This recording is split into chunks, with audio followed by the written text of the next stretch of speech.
কুরআনুল কারিমে দুইটা শব্দ আসছে, একটা হচ্ছে ওলি আল্লাহ আর একটা হচ্ছে মিনদুনিল্লাহ।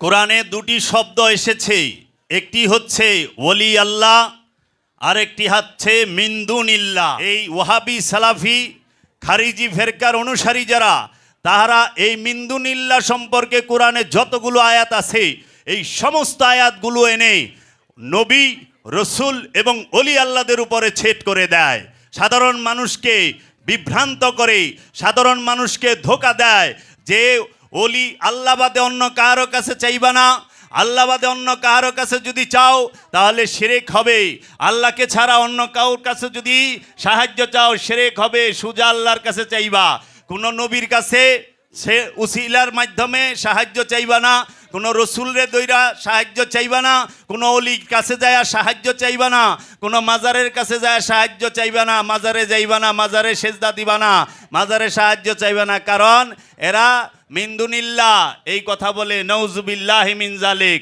নবী কখনো মিনদুনিল্লাহ নয়, আল্লাহর বাহিরে কখনোই নবী নয়, নবীর মধ্যেই আল্লাহ থাকে, নবীর বাহিরে আল্লাহ থাকে না, অলির বাহিরে আল্লাহ থাকে না, রসুলের বাহিরে আল্লাহ থাকে না। সেই দলিলগুলো আজকে তুলে ধরা হবে কোরআনুল মাজিদ থেকে একটি একটি করে, যে কোরআন কি বলেছে আর এই আলেম নামের জালেমরা কি বলে। এই আলেম নামের জালেমরাই আজকে এই অলিদের উপরে জুলুম করে, এই নবীদের উপরে জুলুম করে, এই রসুলদের উপরে জুলুম করে। যে আয়াত নাজিল হয়েছে মিনদুনিল্লাহর উপরে, মূর্তির উপরে, সেই আয়াত আইনা দিয়া লাগায় দেয় রসুলের উপরে, নবীর উপরে। মিনদুনিল্লাহর আরেক নাম হচ্ছে মূর্তি। মূর্তিকে আরবিতে মিনদুনিল্লাহ বলা হয়েছে এবং ইশারা করা হয়েছে মূর্তিকে। মূর্তি, ভাস্কর্য এবং এই বুত যেটাকে বলা হয় ফার্সিতে বুত, বুত মানেই মূর্তি।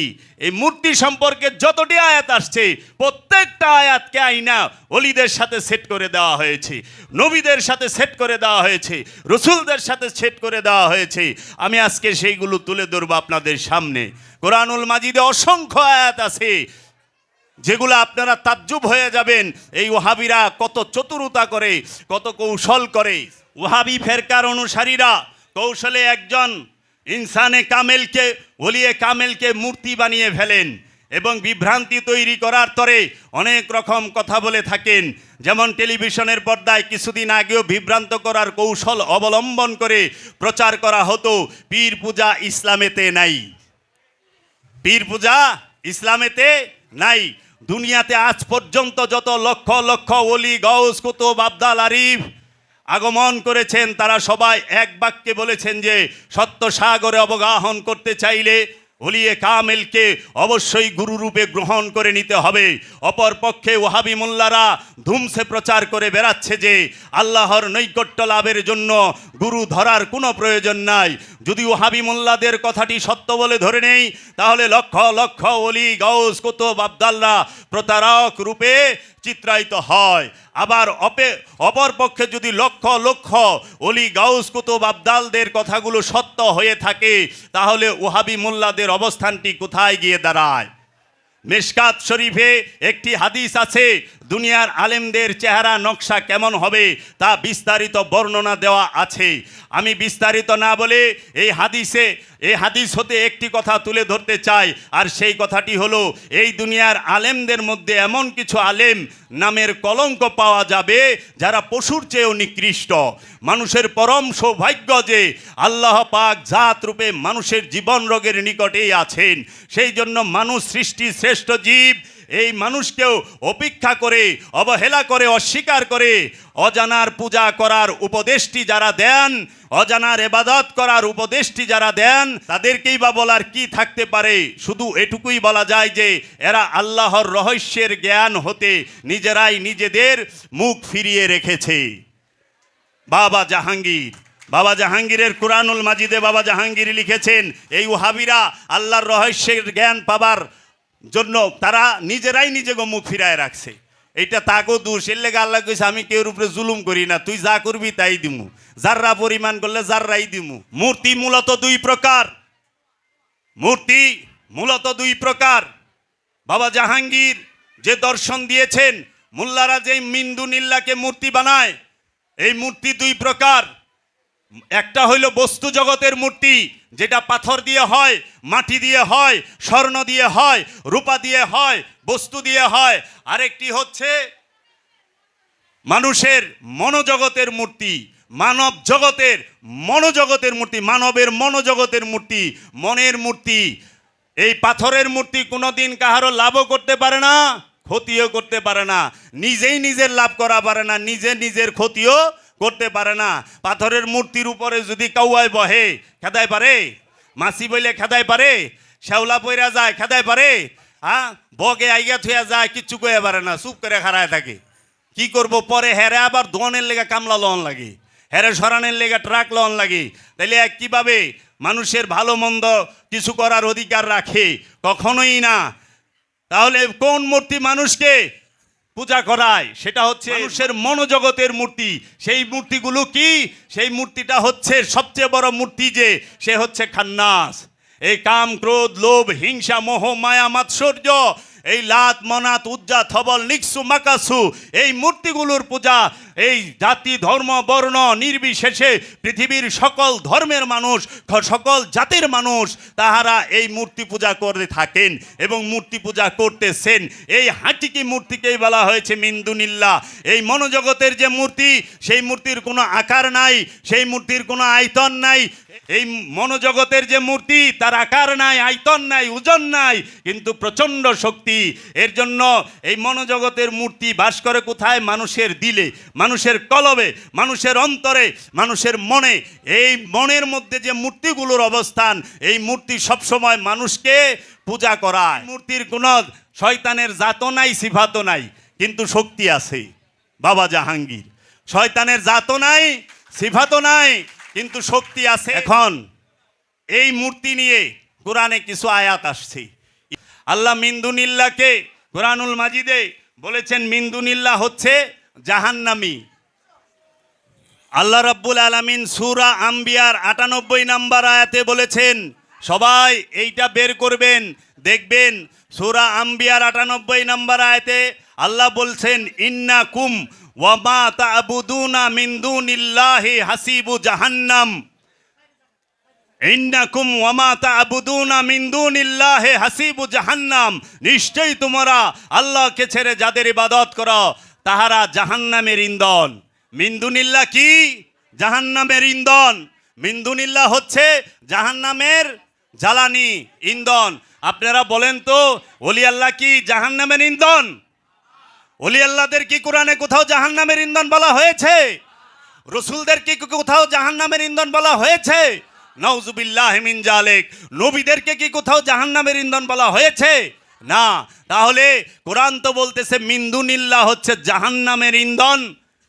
আর যেই ওহাবিরা, যেই সালাফিরা, এরা কৌশলে এই মিন্দুনিল্লাহর আয়াত আইনা নবী রসুলদের এবং অলিদের উপরে লাগায়, অলিদের মাজারের উপরে লাগায় দেয়, অলিদের উপরে লাগায় দেয়। তাহারা কি করতাছে? জুলুম করতাছে, তাহারা জালিম। তাদেরকে কোরআনের ভাষায় কি বলে? জালিম। কারণ মিন্দুনিল্লাহর আয়াত আইনা অলির উপরে লাগাইতাছে। মিন্দুনিল্লাহ কি? জাহান্নামী। আবার আল্লাহ বলতেছেন কোরআনের মধ্যে, যালিকা বিআন্নাল্লাহুল হক ওয়া আন্না মা ইয়াদউনা মিন দুনিল্লাহি হুয়াল বাতিল। মিন দুনিল্লাহ কি? বাতিল। আল্লাহ বলতেছে নিশ্চয়ই আল্লাহ একমাত্র সত্য এবং আল্লাহ ব্যতীত অন্য যাহা কিছু আছে সবই মিথ্যা, তাহা বাতিল। মিন দুনিল্লাহ কি? এখানে আরবিতে মিন দুনিল্লাহ আছে। আমি আবার বলতেছি, যালিকা বিআন্নাল্লাহু আল হক ওয়া আন্না মা ইয়াদউনা মিন দুনিল্লাহি হুয়াল বাতিল।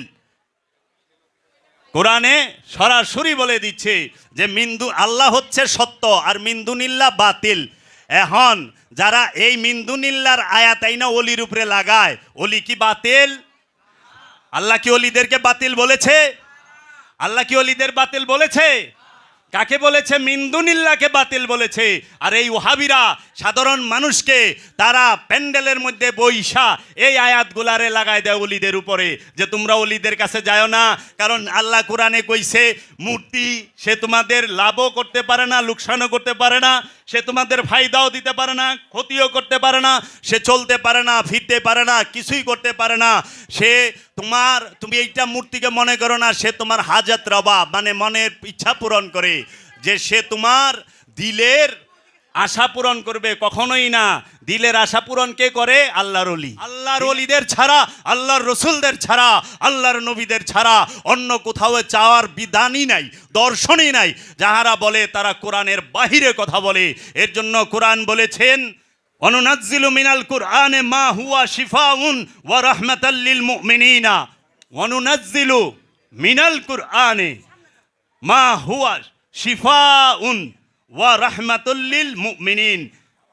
ওয়ানুনাজ্জিলু, আমরা যে কোরআন নাজিল করেছি, এই কোরআন হচ্ছে মা হুয়া শিফাউন ওয়া রাহমা। এই কোরআন হচ্ছে শিফা। শিফা শব্দের অর্থ কি? মানে মুক্তি। আর রহমত মানে অনুগ্রহ। শিফাউন ওয়া রাহমা কি? মুমিনদের জন্য, মিনাল মুমিনিন। এই মুমিনদের জন্য কোরআন হচ্ছে শিফা মানে মুক্তি, আর রহমত মানে হচ্ছে অনুগ্রহ। তাহলে কোরআন মুমিনদের জন্য মুক্তি এবং অনুগ্রহ। এই আয়াতেই আবার আল্লাহ বলতে আছে, ওয়ালা ইয়াজিদুজ জালিমিনা ইল্লা খাসারা, ওয়ালা ইয়াজিদুজ জালিমিনা ইল্লা খাসারা।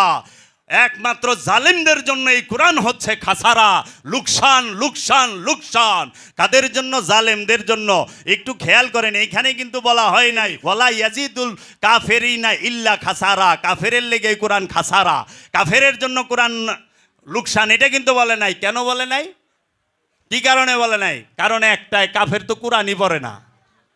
কাফের কোরআনের তাফসীর করে, কাফের কোরআনের অনুবাদ করে, কাফের কোরআনের অনুবাদ করে না, কাফের কোরআন পড়ে না, কাফের কোরআনের তাফসীর করে না, কাফের সে কোরআন সম্পর্কে জানেও না। এইটা কে করে? ওই যে হেরা জালেমেরা, তাদেরকে কোরআন বলছে জালেম। তারা আরবি আয়াতের অর্থ যেটা, ওইটার ভুল অনুবাদ করে থুয়া দেয়। আয়াত নাজিল হয় মূর্তির উপরে, এই আয়াত নিয়ে লাগায় দেয় অলির উপরে। এরাই জালেম। এই মোল্লার গোষ্ঠী যেগুলা নাকি ওয়াহাবি খারিজি, এগুলাকেই কোরআনের ভাষায় বলা হয়েছে জালেম। এরাই জালেম, এরাই এই কোরআনের অনুবাদ করে ভুল। যে জায়গায় আছে আমানু কইরা থুইছে মুমিন, দর্শনই পাল্টায় দিছে।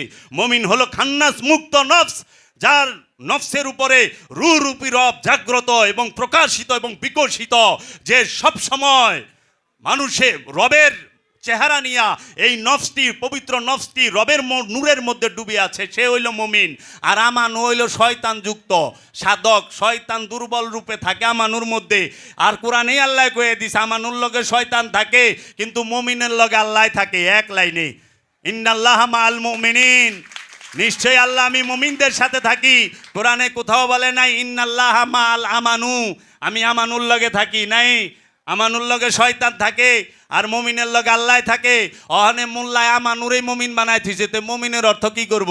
আমানু আরবি শব্দ, মুমিনও আরবি শব্দ, এক আরবি শব্দ দিয়ে আরেক আরবি শব্দের বাংলা করে থিছে। মুমিন আরবি শব্দ, আমানু আরবি শব্দ, না আমানুর বাংলা অর্থ করছে মুমিন। এটা অর্থ হইল না ধোকা হইল? এর জন্য ইউরোপের এক দার্শনিক বলেছেন, অনুবাদকের আরেক নাম হইল গাদ্দার, বিশ্বাসঘাতক। অনুবাদকের আরেক নাম বিশ্বাসঘাতক। যাহারা মিন্দুনিল্লার উপরে আয়াত এসেছে, সেই মিন্দুনিল্লার আয়াত লাগাই দেয় অলিদের উপরে। অলিদেরকে কি বল? অলিরা বলে কিছু করা পারে না। কোরআন কি সেটা বলে? কতটি প্রমাণ লাগবে? নবীরা বলে কিছু করা পারে না। আমি তো দেখি সব নবীরা আর অলিরাই করছে। আল্লাহ নবী অলিগো দেই সব করাইছে, রব্বুল আলামিন নবী অলিগে দেও সব করাইছে। এটা সেকেন্ড ক্লাস ওয়াজ করলাম। আল্লাহ কোরআনে বলেছেন, ফালা তাদউয যিকরা মাআল কওমিজ জালিমিন। সুতরাং সংযোগ যোগাযোগ আসার পরে জালিম সম্প্রদায়ের নিকট বসিও না।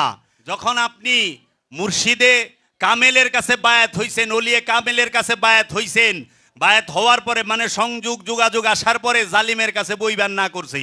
এই ওহাবি মোল্লার কাছে যাইবেন না ভুলেও, ওর কাছেও বইেন না। কারণ আল্লাহ নিজে কয়ে দিছে যাইও না, আশ্রয়। কারণ সোহবত এমন এক জিনিস, দেখেন মাছ পানির মধ্যে থাকে, পানি ছাড়া মাছ বাঁচতে পারে না, কিন্তু পানিতে থাকতে থাকতে এমন এক গন্ধ হয়ে যায় মাছের শরীরে যে ওই মাছ যারে ধরে, যে মাছেরে ধরে তার হাত সুদ্ধা গন্ধ হয়ে যায়, যেই বাজারে যায় ওই বাজার সুদ্ধা গন্ধ করে দেয়, কারণ সে বুঝায় যে আমার সম্পর্কটা প্রেমটা পানির সাথে আসিল। আর আপনি যখন মাছেরে ধরবেন তখন এই গন্ধ এইখানে যাইব, তো ওহাবির লগে আটবেন, স্বভাবের মধ্যে ওহাবির গন্ধই কইব। এর লেগে আল্লাহ কইছে খবরদার জালিমের কাছেও যায় না, জিকির সংযোগ আসার পরে ভুলেও যায় না। এই আয়াতটা হচ্ছে সূরা আনআমের 6 নম্বর সূরার 68 নম্বর আয়াত। খুইলা খুইলা পড়বেন, রাখবো না, ব্যবসা বন্ধ হয়ে যাবো গা। মোল্লা সাধারণ মানুষে ধরবো যে দেখেন। আর সবাইকে অনুরোধ করি, এক কোরআনের তাফসীর পইরা অনুবাদ পইরা কোনোদিন তর্কে লিপ্ত হবেন না। ওহাবি হন, খারিজি হন, সুন্নি হন, যেই হন, মিনিমাম 6 থেকে 7টা অনুবাদ পড়বেন, 6 থেকে 7টা তাফসীর পড়বেন। তখন দেখবেন কোরআনের অনুবাদে পুকুর চুরি হয় নাই, সমুদ্র চুরি হইছে। সমুদ্র চুরি হইছে। দেখবেন কোরআনের আয়াত সবখানে এক আছে, 5টা অনুবাদে 5 রকম অর্থ কইরা থুয়া দিছে। কেউ সালাতের অনুবাদ করছে কোরআন, কেউ ফজরের অনুবাদ কইরা থুইছে নামাজ, কেউ রুহের অনুবাদ করছে জিব্রাইল, কেউ আমানুর অনুবাদ করছে মমিন, কেউ মমিনের অনুবাদ কইরা থুইছে বান্দা। মানে হজবর অবস্থা একেবারে ডাইলে চাইলে খিচুড়ি বানায় থুইছে। এর জন্য মিনিমাম 5টা অনুবাদ পড়বেন, তারপরে টের পাইবেন। কাবার ভিতরে মূর্তি আসিল 360টা। এই 360টা মূর্তি আবার এক একজনের। এটি কি পাথরের মূর্তি নাকি এটার অনুবাদটা গলত করে থিছে, কিংবা এই উমাইয়া আব্বাসিয়া রাজবংশ চক্রান্ত করছে হাকিকি মূর্তিকে চাপা দেবার জন্য মেজাজি দাঁড় করাইছে? পাথরের মূর্তি তো মানুষের ক্ষতি করতে পারে না, লাভ লোকসান করতে পারে না, কিন্তু লোভ নামক মূর্তি মানুষকে তার জীবনটা নষ্ট করে দিতে পারে। মানুষ লোভে, সম্পদ জমাকারীরা সম্পদের লোভে একটা জাতিকে ধ্বংস করে, সম্পদ জমাকারীরা সম্পদের লোভে পড়ে তারা একটা দেশকে ধ্বংস করে, সম্পদ জমাকারীরা সম্পদের লোভে পড়ে তারা মানব জাতির সবচেয়ে বড় ক্ষতি করে। আমরা কি দেখি নাই সম্পদ জমা করার জন্য পৃথিবীতে বড় বড় 2টা যুদ্ধ হয়েছে, প্রথম বিশ্বযুদ্ধ, দ্বিতীয় বিশ্বযুদ্ধ। দ্বিতীয় বিশ্বযুদ্ধের সময় অ্যাডলফ হিটলার সে 2 কোটি 10 লক্ষ মানুষ খুন করছে, 2 কোটি 10 লক্ষ মানুষ। ইতিহাস সাক্ষী। এটা কি এর লেগা? দিন প্রতিষ্ঠার লেগা না সম্পদ জমানের লেগা? আফগান ধ্বংস করে দিল, ইরাক ধ্বংস করে দিল তেলের লেগা, সম্পদের লেগা। মানুষ মারলো লুবে পইরা সম্পদ জমাকরণের লেগা। আর আজকে আমাদের সমাজে যারা সম্পদ জমাকারী তারা যুগের মতো মানুষের নেলদারার মধ্যে রক্ত চুইসা খাইতেছে, বন মেরুর মধ্যে লেগে গেছে গা সম্পদ জমা করার জন্য। গরিব গরিবই হইতাছে, ধনী ধনী হচ্ছে, সম্পদের পাহাড় কইরা ফালাইছে। এটা কি ওই পাথরের মূর্তি দিয়া? আমাগো যে দেশের মধ্যে বিভিন্ন মুড়ে মুড়ে মূর্তি আছে, কিংবা ওই যে মতিঝিল শাপলা চত্বরে, কিংবা ওই যে রাজু ভাস্কর্য, এরা করছে?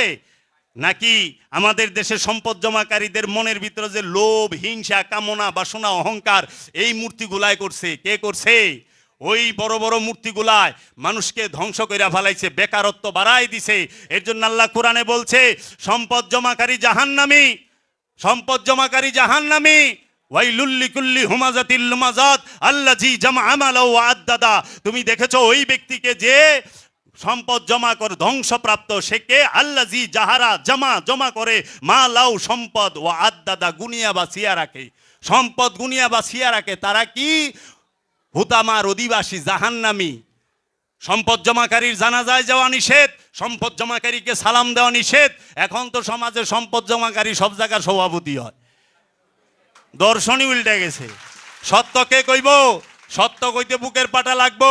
বাবা জাহাঙ্গীর তার মারেফতের গোপন কথাই বইলা গেছে। মারেফতের গোপন কথা যদি কোনো সম্পদ জমাকারীর হাতে পড়ে, এইটার জাতি সাপ মনে করবো। হাই হাই রে, কোন সময় আমারে সুবল দেয়। বাবা জাহাঙ্গীর মারেফতের গোপন কথাই বলেছেন। এই সম্পদ জমাকারীর বিরুদ্ধে কলম ধরেছেন বাবা জাহাঙ্গীর। বাবা জাহাঙ্গীর সমাজের এমন কোন হেনকর্ম নাই যে এর বিরুদ্ধে কলমের যুদ্ধ না চালিয়েছেন। এর জন্য মহানবীর একটি হাদিস আছে, শহীদের রক্তের থেকেও মর্যাদাবান হচ্ছে একজন জ্ঞানীর কলমের কালি।